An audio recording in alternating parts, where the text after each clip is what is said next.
never give up mbokk mi échec bu mu tax nga bàyyi sa loxo del defarwaat foo toll mooy te du gaaw a abandonné li nga doon liggéey ay at ba def ci sa énergie sa alal sa lépp bu doxul bu mës a abandonné loolee boo gisagul résultat never give up please.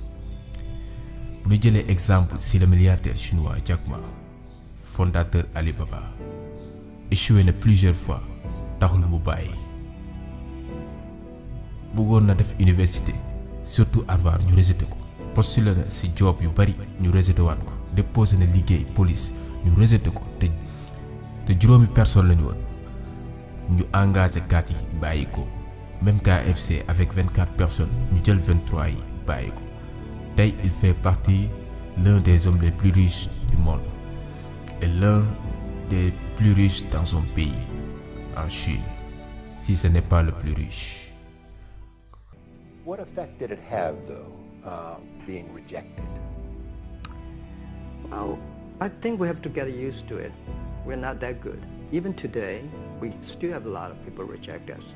I think when I graduated from universities, and before I, for 3 years I tried to fill in the universities. So I applied jobs for 30 times, got rejected. I went for a police, they said, no, you're not good. I went to even the KFC. When KFC came to China, come to my city, 24 people went for the job. 23 people were accepted. I was the only one guy. And we went for police. 5 people, 4 of them accepted. I was the only guy that I received it. So to me, being turned down, rejected. Oh, by the way, I told you that I applied for Harvard for 10 times, rejected. I know I'll be rejected. I just don't want to say that. Abraham Lincoln nekkoon 16e président des États-Unis jaar-jaar bu doy waar la amoon soo ko nekk président tey doo wax ci histoire Amérique surtout ci politique bi te doo ko ci tudd ndax dafa bàyyi trace def fa ay jéego yu am solo surtout sur l'abolition de l'esclavage maanaam dakkal nooteel foofu ci Amérique ndax jamono yooyu nit ku ñuul ci Amérique nañ leen doon noot comme ay jaam ay esclave moo nekkoon njiital réew jamono yooyu di sàkku pour ñu dakkal loolee bref avant muy nekk président di dakkal loolee am na ay jaar-jaar yu metti mais taxul woon mu abandonné. Il se relève et cette même année, 1836, il se représente aux élections législatives et il perd de nouveau. En 1840, il se présente pour être électeur. Il perd. Et en 1842, il rencontre la femme avec qui il va finir sa vie, sa femme. Il tombe amoureux, il se fiance, il se marie et elle lui donne 4 enfants. Et il en perd 3. En 1843, il se présente au Congrès et il perd. En 1845, il se présente de nouveau au Congrès et il perd de nouveau. En 1850, son fils meurt. En 1854, il se présente au Sénat, il perd.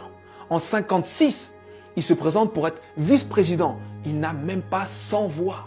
En 1958, il se présente de nouveau au Sénat et il perd de nouveau. Et en 1960, Abraham Lincoln est élu président des États-Unis d'Amérique. Bari na ñu dund lu mel noonu juste ñu joxe quelques exemples rek ngir am ci jàngat ci bañ a bàyyeeku ndax yoonu tekki dafa laaj persévérance du doon lu yomb foog nga nangul laj maanaam échec bañ a dellu ginnaaw. C'est vrai que ni yenn saa yi nga découragé su affaire yi projet yi doxul yenn saa yi ngay faral di stressé di ragal li nga jot a liggéey yépp def ci sa doole mu bañ a antu ba tax ñuy abandonné jàpp ni mënatul nekk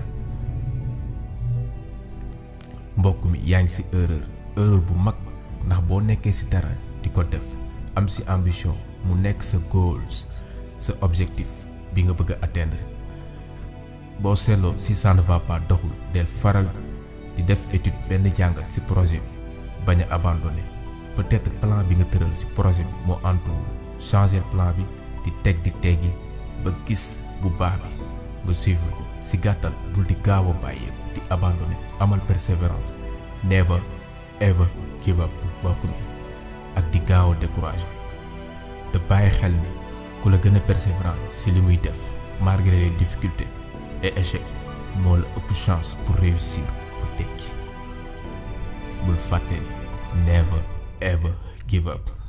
Never ever give up. Soyez persévérants. Soyons persévérants mbokk mi jaa ngeen jëf.